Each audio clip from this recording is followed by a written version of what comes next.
Assalamualaikum warahmatullahi wabarakatuh. Salam sejahtera untuk kita semua. Om Swastiastu, Namo Buddhaya, Salam Kebajikan. Kami dari kelompok 4 akan melakukan presentasi dengan judul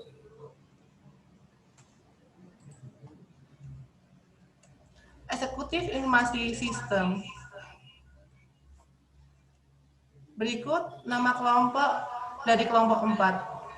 Yang pertama ada Rahmat Pambudi dengan NIM 1922100063. Yang kedua ada Ahmad Irfan dengan NIM 2022183. Yang ketiga ada Rima Dian Utami dengan NIM 2022197. Yang terakhir ada Tripla Setio Wibowo dengan NIM 202210113.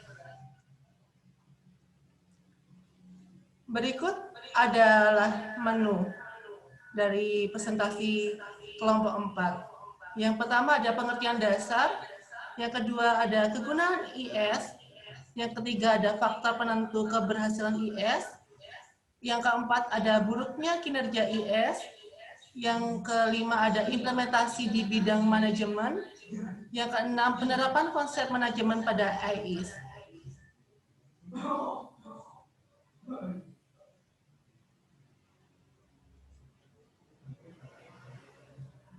Pengertian dasar.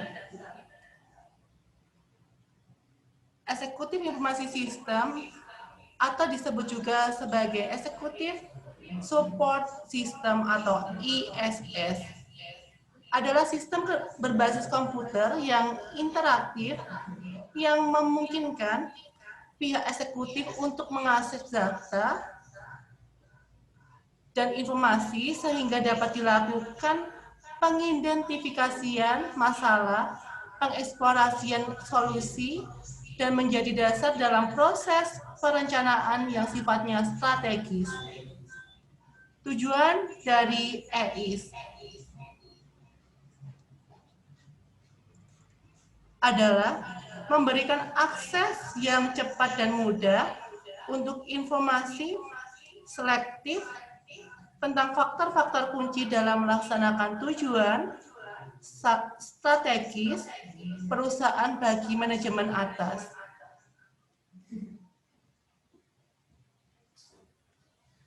Kegunaan Eksekutif Informasi Sistem atau EIS memudahkan mengakses informasi baik dari dalam maupun dari luar yang relevan dengan tujuan organisasi. Yang kedua yaitu menyediakan informasi bagi eksekutif mengenai kinerja perusahaan dari berbagai sudut pandang. Yang ketiga yaitu memberikan suatu gambaran yang fleksibel dan mudah dimengerti oleh pihak eksekutif dalam melihat sumber masalah dan jalan keluarnya.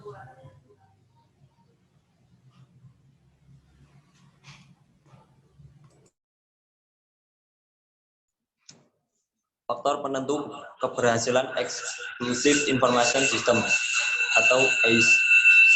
Menurut Project dan DeLong mengidentifikasi 8 faktor penentu keberhasilan ACE, yaitu 1.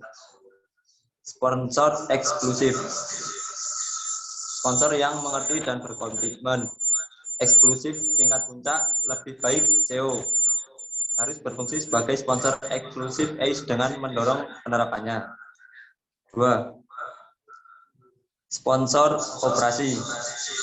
Kalau sponsor eksklusif sibuk dapat diberikan kepada eksklusif lebih rendah, misalnya wakil presiden eksklusif, sponsor operasi bekerjasama dengan eksklusif pemakai dan spesialis informasi untuk memastikan pekerjaan itu terlaksana. 3. Staf jasa informasi yang sesuai. Tidak saja mengerti teknologi informasi, tetapi juga mengerti cara eksklusif menggunakan sistem itu. 4. Teknologi informasi yang sesuai. Itu H atau W dan S atau W tidak lebih dan tidak kurang. 5. Manajemen data. Data harus selalu mutakhir dan mengidentifikasi tanggal dan jam dimasukkan dalam sistem. Jangan perlu analisis melalui drill down dengan bertanya kepada manajer data atau keduanya. 6. Kaitan yang jelas dengan tujuan bisnis. AIS harus berhasil memecahkan masalah-masalah spesifik untuk memenuhi kebutuhan yang dapat ditangani teknologi informasi. 7. Manajemen atas penolakan organisasi. Jika seorang eksklusif menolak AIS, perlu upaya untuk mendapatkan dukungan. Untuk itu, perlu identifikasi masalah tanggal tersebut. Kemudian menerapkan AIS dengan prototyping untuk mengatasi masalah tersebut. 8. Manajemen atas penyebaran dan evolusi sistem. Jika manajemen tingkat atas mulai menerima informasi dari AIS, maka manajer tingkat bawah ingin menerima output yang sama.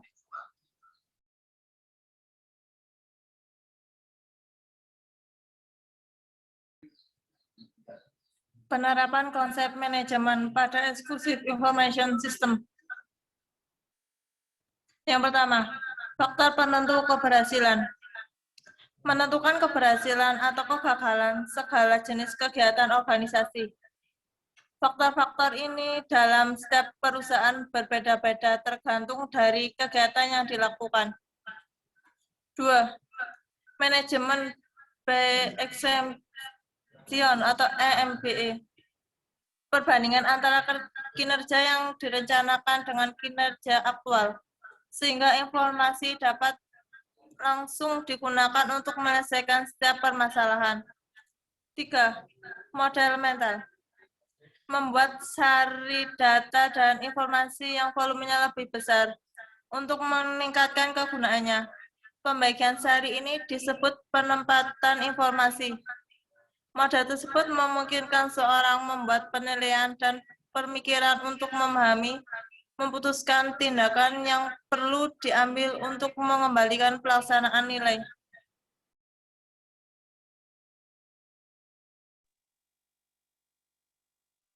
Untuk yang selanjutnya, implementasi di bidang manajemen. Untuk yang pertama, mengintegrasikan data yang berasal dari internal maupun eksternal. Di mana maksudnya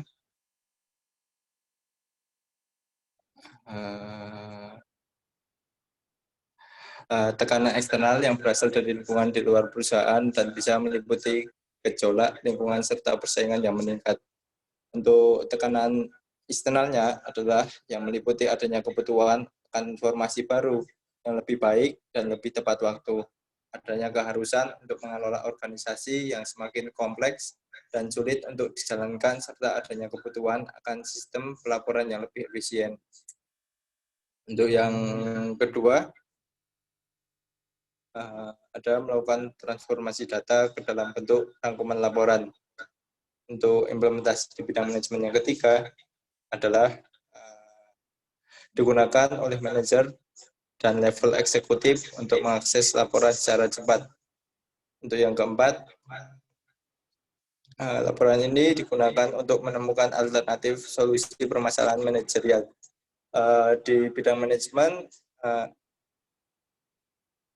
AIS ini sangat berguna untuk kemajuan perusahaan, di mana dalam mencari solusi permasalahan manajerial, baik eksternal maupun internal. Untuk selanjutnya, ada beberapa faktor buruknya kinerja eksekutif administrasi sistem. Untuk yang pertama adalah disebabkan karena kesalahan pengertian mengenai cara kerja AIS. Untuk nomor yang kedua, disebabkan karena tidak adanya prosedur yang baik untuk menjaga agar data yang ada selalu update. Untuk yang nomor tiga, disebabkan karena modul AIS yang sudah terlampau sederhana, tidak memiliki fasilitas yang memberikan advanced feature. Di sini saya akan menjelaskan sedikit dari ketiga buruknya kinerja eksekutif informasi sistem. Untuk nomor yang pertama, disebabkan karena kesalahan pengertian cara kerja ACE itu sendiri yang dianggap sebagai suatu sistem yang terpisah dari modul-modul teknologi informasi lain dalam perusahaan. Modul ACE ini hanya melakukan peringkasan data dari sistem basis data yang telah ada. Jika pada data utama memiliki struktur yang buruk, maka informasi yang dihasilkan oleh sistem ACE pun tidak memiliki kualitas yang baik. Untuk buruknya kinerja ACE yang nomor 2 disebabkan karena tidak adanya prosedur yang baik untuk menjaga agar data yang ada selalu update. Di sini seringkali para eksekutif mengeluh bahwa laporan ACE yang diterima sudah tidak sesuai dengan kebutuhan pada saat itu. Jika modul ACE yang dimiliki terintegrasi dengan sistem basis data, maka yang perlu dipelihara adalah keteraturan melakukan update data. Sedangkan jika sistem ACE tidak terintegrasi dengan sistem basis data, maka mekanisme yang harus dijaga adalah keteraturan melakukan interfacing antara sistem basis data dengan modul ACE yang ada, baik secara manual maupun dibantu dengan program komputer. Untuk nomor 3, yang terakhir buruknya kinerja eksekutif informasi sistem adalah disebabkan karena modul ACE yang terlampau sederhana, tidak memiliki fasilitas yang dapat memberikan advanced feature, sehingga sulit mengakomodasi kebutuhan masing-masing eksekutif yang kadang-kalanya berbeda satu sama lain dan dapat berubah untuk sewaktu-waktu.